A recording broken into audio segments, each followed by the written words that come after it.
In 1943, Japan ruled the skies over the Pacific. Their pilots were feared. Their Zero fighter was unbeatable, but far away. In a quiet, isolated barn in rural America, a man with no formal aerospace degree and no professional factory built a plane with his bare hands. A plane so strange, so light, so fast, that when the U.S. Navy first saw it, they laughed. When engineers inspected it, they rejected it. And when pilots sat in it, they refused to fly it. But when war came knocking, this barn-built creation would outrun, outclimb, and outfight Japan's best men and machines. This is the unbelievable true story of the WWII XP-54 prototype. The Swoose Goose, the fighter the world mocked, until it shocked everyone. The story begins in the rolling countryside of rural Oklahoma, a place of farmland, horses, and wooden barns, not metal, not machinery, not engineering laboratories. Inside one barn, at the far end where the dust hung like fog, stood a man obsessed. Gerald "Jerry" WWII, a self-taught designer who believed the U.S. military was building planes the wrong way. While America focused on big factories, mass production, and industrial blueprints, Jerry believed something radical. A great fighter aircraft shouldn't be built by committees. It should be built by passion, and by one mind. His factory was a barn, his tools, whatever he could gather. His workforce? A handful of local mechanics and friends paid with sandwiches and coffee. His dream? To build the fastest and most agile fighter on Earth. Inside that barn, surrounded by hay bales and oil drums, metal sheets and woodworking tools, Jerry drew a design that experts swore was impossible. A fighter with a rear-mounted engine, a propeller pushing instead of pulling, a cockpit far in front, experimental air intakes, advanced high-lift wings, and a climb rate no plane had ever achieved. The U.S. Army Air Corps wanted nothing to do with him. They laughed at the idea of a barn airplane. But Jerry worked anyway, from sunrise to midnight, hammering, welding, shaping, dreaming. Soon, he created something that no one could ignore.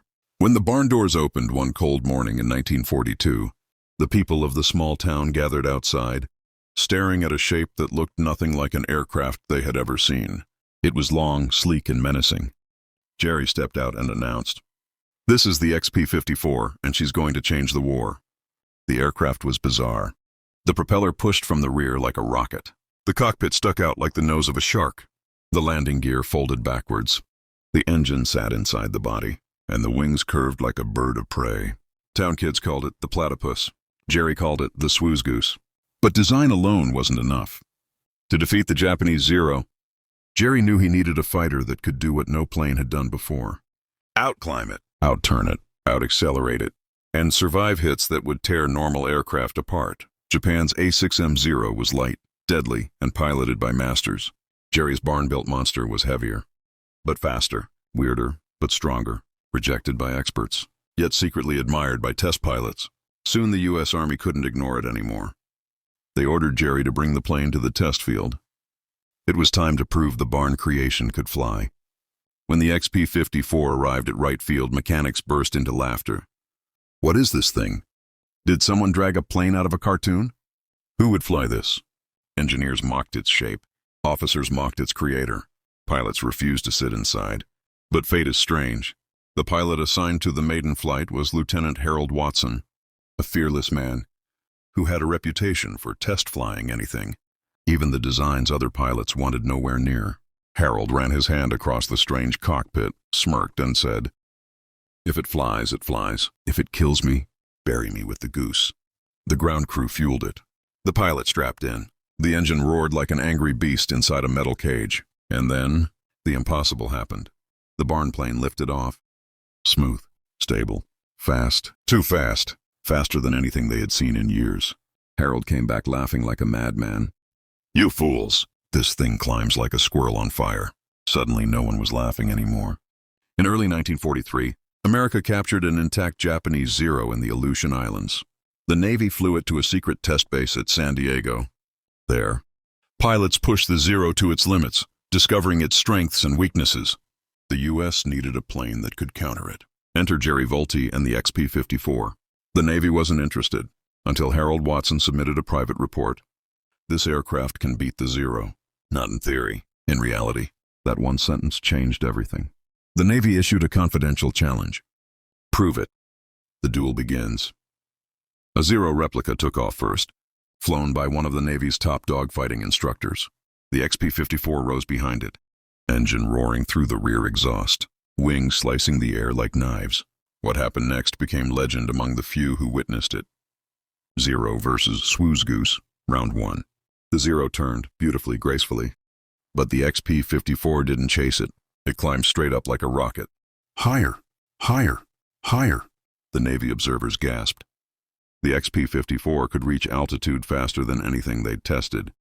From above, it dropped onto the Zero like a hawk. The Zero pilot panicked. The barn plane was on him in seconds. Kill confirmed, the radio crackled. Round 2, the turn fight. This time, the Zero forced a tight circle. Jerry's barn plane couldn't outturn a Zero, but it didn't have to. The XP-54's experimental flaps changed its angle in midair, allowing it to slide inside the turn. It wasn't supposed to be possible, but it happened. Another kill. Round 3, high-speed escape. The Zero ran full throttle. The XP-54 followed, engine screaming, the prop pushing with impossible efficiency. Slowly, very slowly. It gained, and gained, and gained. Zero defeated. When the planes landed, the Navy officers looked stunned. One leaned toward Jerry and whispered, "You built this in a barn?" Jerry just smiled. Chapter 5. The Tragedy. 400 words. The plane was brilliant. The performance was insane. The potential was unmatched. But the story has a twist. The engine manufacturer canceled production of the XP-54's power plant. Without that engine, the design fell apart. Jerry needed funding to redesign it. The military was already moving to jet aircraft. The war was changing faster than Jerry could keep up. In 1943, Jerry died in a tragic plane crash. His dream died with him. The XP-54 was abandoned. The barn was closed. The plane that could have changed the war was forgotten. Chapter 6. The Legacy. The plane that outflew Japan's best, 350 words. Despite never reaching mass production, the XP-54 proved one unbelievable truth. A man with a barn, a dream, a hammer, and a mind filled with ideas could build a machine that challenged the best engineers of World War II and outperformed the feared Japanese Zero. It proved innovation doesn't always live in factories. Sometimes it lives in barns, in the hands of men who refuse to accept the word impossible. Today, only scattered drawings and small parts of the XP-54 survive, but every pilot who saw it fly remembers. The news of Jerry Vulte's barn-built beast spread quietly at first. Just whispers in the corridors of Wright Field. Did you see that climb rate? That thing beat the Zero in a dive! Where did he even build it? But whispers have a way of drifting across borders, through offices and into the ears of people who did not want an outsider's aircraft, challenging the giants of American aviation. Soon, representatives from Lockheed, Curtiss, Grumman, and North American began showing up at test fields, trying not to look like they were spying. They watched the XP-54 soaring upward like a silver hawk, its rear propeller spinning with an alien whine, the air shimmering behind it like a heat mirage. One Lockheed engineer muttered under his breath, "How the hell is that thing flying like that?" A Grumman inspector shook his head. "If this barn plane gets adopted, we're done." But Jerry didn't care about politics. He wasn't looking for glory, money, or destroying competition. He only wanted one thing: to build the perfect fighter, no matter where he had to do it. Not all tests were performed in daylight. Some were done under the veil of darkness, when only the moonlight touched the runway, and the sky was ink black.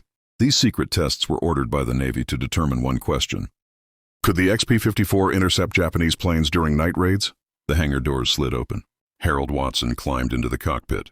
The crews whispered final checks. The rear prop spun with a scream. Then the barn-built monster roared into the night sky. From the ground, all one could see was a faint silhouette streaking upward like a ghost. Inside the cockpit, Harold felt the aircraft respond to the controls with razor precision. The darkness didn't slow it. The odd nose-mounted cockpit gave him an enormous field of view. Compared to traditional fighters, he whispered into the radio, "I can see everything." The visibility is unreal. Spotters on the ground turned on moving lights, simulating enemy aircraft. The XP-54 locked onto each one, rapidly, effortlessly, silently.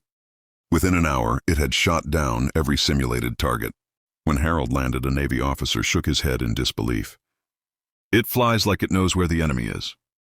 But despite its performance, political engines were already turning.